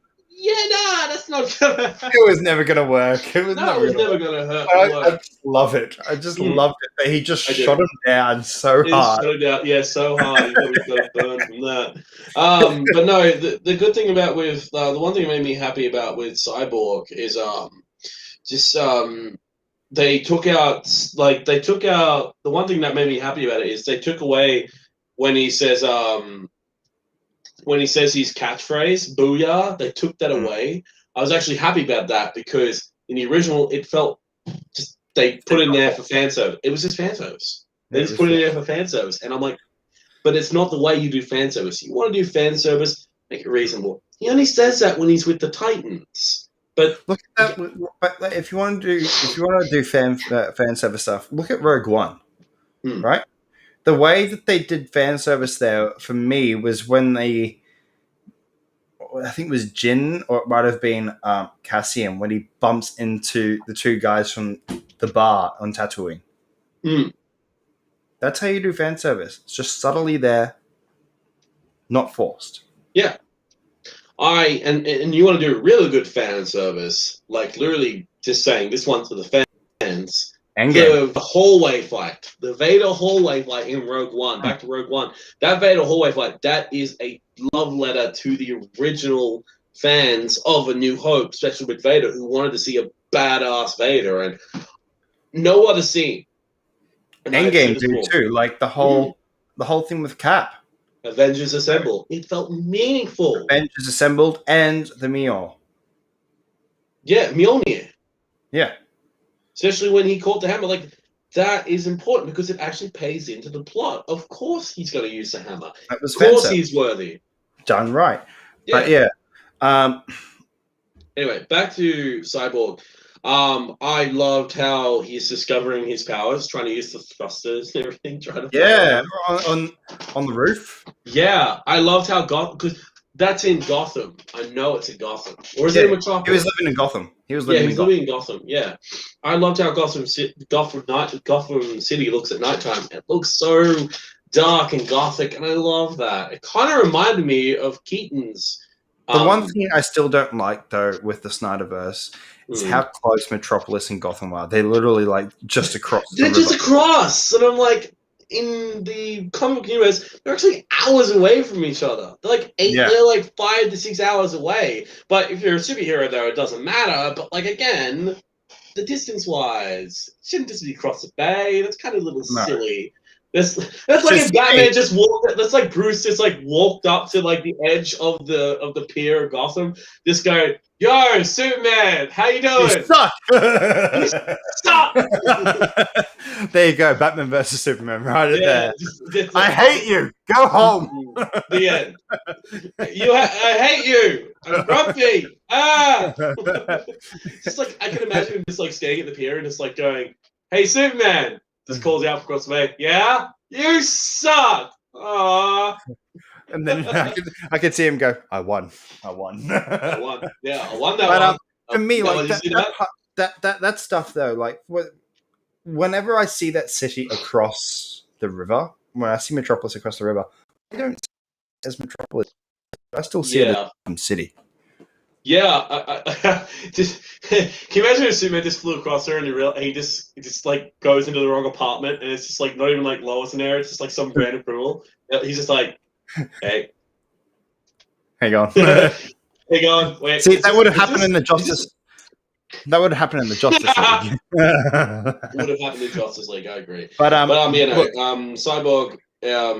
Learning how to use his powers and that. I love how his father's explaining to him about what he can do. But I also love in that when he's listening to the tape, when he goes to as a father, he just crushes the tape because he can't accept his father because he feels as though his father betrayed him. I felt that too, and especially when he showed up during everything. He's got the mother box, and he's trying. And I thought he was trying to restart his program that he got interrupted by because of the hack. Yeah. And I'm like, oh, don't be a dick, dude. Don't be a dick. Just fucking do it. But then you see why, and you're like, okay. Yeah. I loved as well when he went to, with the mother box, he hid it, but he hid it in the best place ever, his own grave. He hid it in his own grave. Best place to hide the mother box. I mean, it would have made no difference because the parademons would have sensed it. But at the same time, though, it's a good hiding spot because, like, who's going to look in his own grave? No one. Yeah. No one's going to look in his own grave. I really loved as well,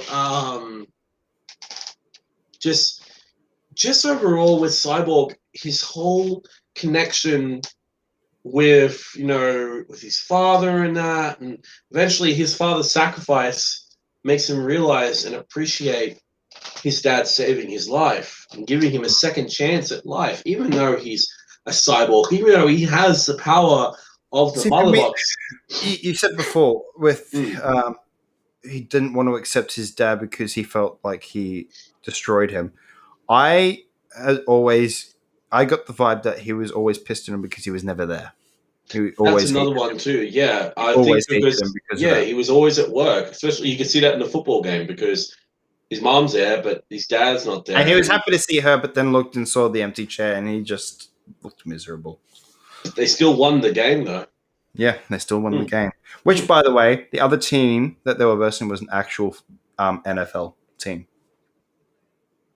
Oh shit! Yeah, Those guys yeah, are literally.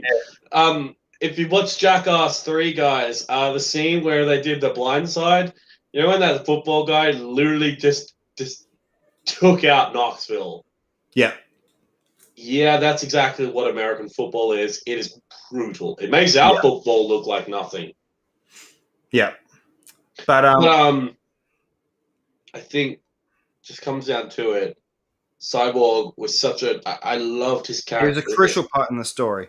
Crucial Now, part. He was literally one of the main people that actually helped save the league. But let's fall back to for me, now this is one mm, thing that has been very noticeable with the Joss Whedon stuff, and it's being mentioned an awful lot. Um, but Joss's version, whitewash, dude. yeah.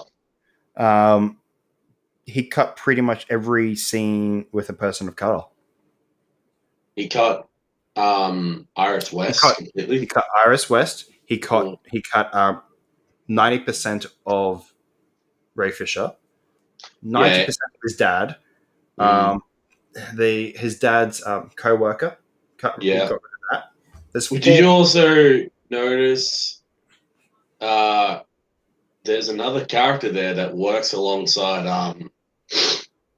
Cyborg's dad that's a very important comic book character. It's another superhero. I don't know if you noticed it. Was that? It was the Chinese assistant. Yeah, that's who I'm talking about. That's who I'm talking about. He was cut too. So there's Yeah. four people there.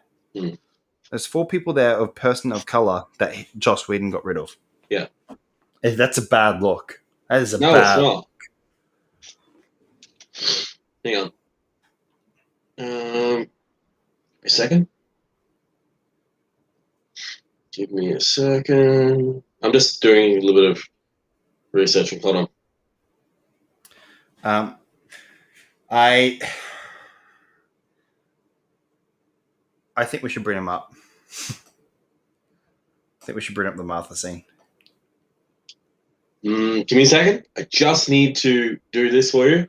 Hang on. Give me a second. Give me a second. Give me a second. Give me a second. There is another superhero that does show up, but he's not in full costume at all. Um, did you know also that the Atom actually shows up? Really? His assistant, the one that works with, So the Asian dude. yeah, he eventually will become the Atom. Oh He takes shit! over. Yeah, he takes over for Ray Does Palmer. too. Yeah, he does. Shit. Mm. Yeah, There you go. Ryan Choi in Zack Snyder's Justice League is in a DC Comics hero in hiding. Yeah, so Ryan Choi eventually succeeds Ray Palmer as the next Atom. There you go. That's why I knew him because I was like, hang on, I know this guy, Ryan Choi. Ryan Choi. Oh shit, that's the second Atom. He literally becomes the second Atom. So he's a Stars Lab scientist played by actors Yang Kai, working alongside Cyborg's father, Silas Stone. Though he doesn't do have superhero secret identity in Snyder's DCU just yet, hints at his alter ego from comics explaining his science as nanotechnology. It's a crucial actual Easter egg because Ryan is the third character in the second Science Changer to take on the mantle of the Atom. The subatomic superhero some viewers may know in a slightly different incarnation from CW's DC shows. He eventually succeeds. He's the third person that takes over the mantle of the Atom after Ray Palmer. So the first Atom was actually Al Pratt. He was 1940s. Ray Palmer's the more known one, but eventually Ryan Choi becomes his successor. I actually really loved his characters in this, even though he's only in it for a bit. But the fact is that he's an Easter egg, and he's actually a big character in the DC Comics because he becomes the third Atom. He's literally the Ant-Man of the DC universe. Makes me happy to see him. Yeah. Another thing as well, and I really love the actor that plays as plays Silas Stone. It's Miles Dyson from Terminator 2, Judgment Day. Yeah. I was hoping them to throw like a Terminator reference in there just for fun. And I guess I kind of did, because he's a scientist, and he's like a tech support, and he kind of is a scientist in a way. I was just like, so is this him making another Terminator? Is Cyborg another Terminator? Back to Cyborg. When he's learning the flying scenes, I love the helmet that comes over. They cut that from the original. I love that. That's so cool. I was just like, that's so badass. Yeah. Love that so much. They cut that completely. But I agree with you that just cutting all those things out made no fucking sense. It pissed me off. But okay, let's jump into Martha. Oh wait, Let's no, jump into Martha. It's not Martha. Yeah, It's John Jones, motherfucker. I mean, we got this tease way back in Man of Steel. We did. The general that plays there, that general that plays there is John Jones. Yeah. Zack Snyders said that. I didn't expect it to be that. I didn't expect him to take the form of Martha. I thought that was an actual Martha scene. Yeah, and I didn't expect to even see his costume. Yeah, we get it. We get it right at the end. Yeah, we get it. We get it in that scene where she walks out of Lois's apartment. When he walks out of Lois's apartment, just transforms back into Martian Manhunter, and then he transforms back into his alter personality. It's like, you're more needed. You're needed more than you know, Lois Lane. And then he goes to greet Bruce in full costume, and Bruce is just like, "Hello, how can I help you?" Yeah. He's so used to seeing aliens just popping up in his place. What I loved there is the way he said, your parents will be proud. Oh, I love that. Like, your parents would be proud. Of course. Like, seriously. So. Now, that was a reshoot. I have to say, how good did Affleck look? He looked healthy. He looked happy. He looked sober. He looked healthy, he looked happy, he looked sober. Even Chris said that. Chris, guy looks fit, he looks healthy, he's happy. You could easily do more with Batfleck. You can. Yeah. I think Ben Affleck wants to come back as his character and just fix it. He loved his time he was working on BVS. He just didn't like his time he worked on Joss Whedon's Justice League. He hated it. And he wants to... All of it. And I think that Ben coming back, or all the cast coming back, as their heroes again for future standalone movies, especially with the Flash movie coming up. I want a Cyborg movie. I do. Oh, I really do. But I don't know if that would happen now. I have to mention though, with the whole Cyborg stuff, some of those fake dream sequences, I got a lot of Black Panther vibes. Yeah, I saw them. I liked them, especially the one with the mother box. That felt very Black Panther to me. Yeah, especially with Black Panther confronting his, his father and talking to him, telling him that, I'm not going to do the same mistake. I'm going to tell him the truth. I'm going to try and help him, especially with Killmonger. But no, that was good. I really loved how they handled it. It was executed perfectly. They really handled his character so well. I now have so much respect for Cyborg now. He's literally become one of my favorite DC superheroes in the Teen Titans and in the Justice League. It's really cool. And I want to see more of Ray Fisher's Cyborg, but I don't know if we ever will. Who knows? Who knows? But I will say, Warner Brothers, you've got another thing coming. Yeah, they've got another thing coming. You think you had it tough when we were cramming for just the Snyder Cut. Now we're going to cram them for the Snyderverse. Restore it. See, the thing is, I reckon they had no idea what they were holding on to. They're holding on to a gold mine, a gem. And now that, oh my God, sorry guys, if you can hear my dog's barking like no tomorrow. I have 2 dogs. And I know for a fact that I can hear them, and they're small, but the fact that you've got a big dog, and I've seen your dog. Spoiler alert, Matthew, Techie has a dog. Yeah. But Yeah, they've got another thing coming because as you said, they had a gold mine. Yeah, and they just didn't. Now that this has been released, they have no excuse. Did they expect what did they expect when this was being released? That people would go, all right, cool, that was awesome, thanks. All right. No. Did they not expect people to go, we want more? Holy shit. And the thing is, they're going to pay for it. People will pay for it. This is proven. This has been proven that people have been wanting it. That the more updates, the more accounts being created on HBO Max, that's raking in money. That's raking in if you release a physical edition of this, it's going to skyrocket like no tomorrow. It's probably going to be one of the best-selling DVDs out there. Yeah, it would.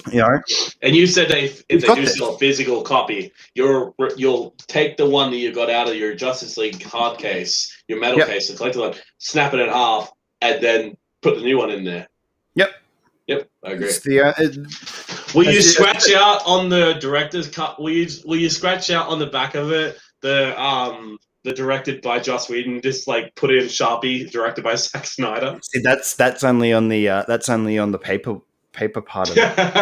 I actually will do it. I don't own any copies of like Justice League because why would I? I rather watch on binge and rather watch Zack Snyder's version. But no, I do have to take a bit of a break. I need to go use the men's room because I drank all this water. That's what happens when you do. That's what happens when you do really long discussion, especially about a 4-hour movie. Can you imagine if we tried to do a discussion about both Endgame and Zack Snyder's Justice League? We'd be here all night. We'll be here all night. Yeah. All right, guys, this will be like a 1 minute break or something like that. Probably about a 5-minute break. If you guys need to stretch your legs, go have some dinner and stuff like that. We'll be back soon. It's good to take long little breaks for this, especially for me, because wearing headphones and staring into a screen and talking to Techie here, especially with technology, gets a little bit stressful. Actually, I wouldn't say stressful. I'd say more I need to stretch my bones and my brain hurts. That's fair. All right, guys, we'll be back very soon. And then once we do that, I reckon we might start to wrap this up. We'll do our final thoughts, talk about some of the final things. Give it our final ratings. And our final ratings. Okay. All right, guys, we'll see you very, very soon. All right. Bye.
All right, we're back for the last part of our Zack Snyder Justice League spoiler talk.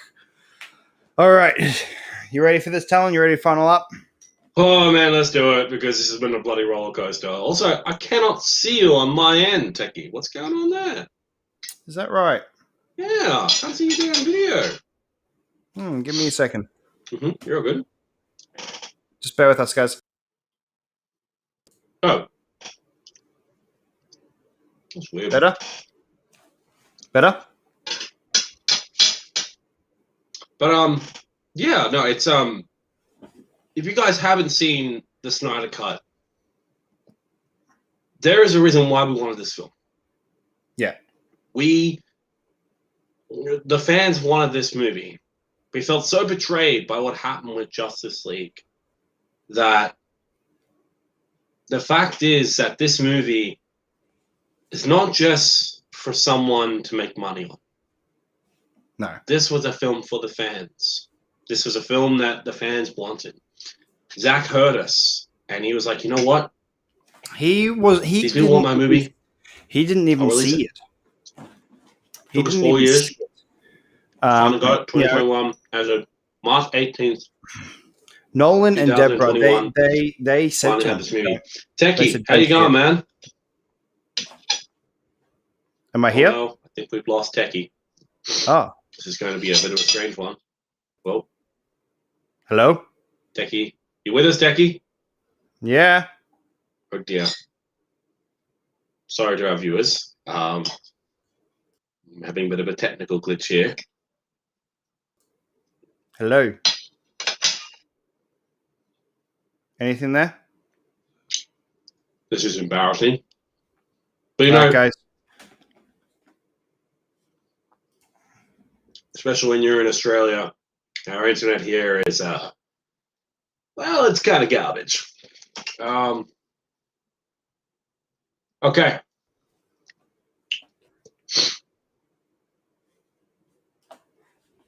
It's going to be a bit of a technical thing, guys, so we will be back. We're super sorry, but we will be back and finishing off this discussion, okay?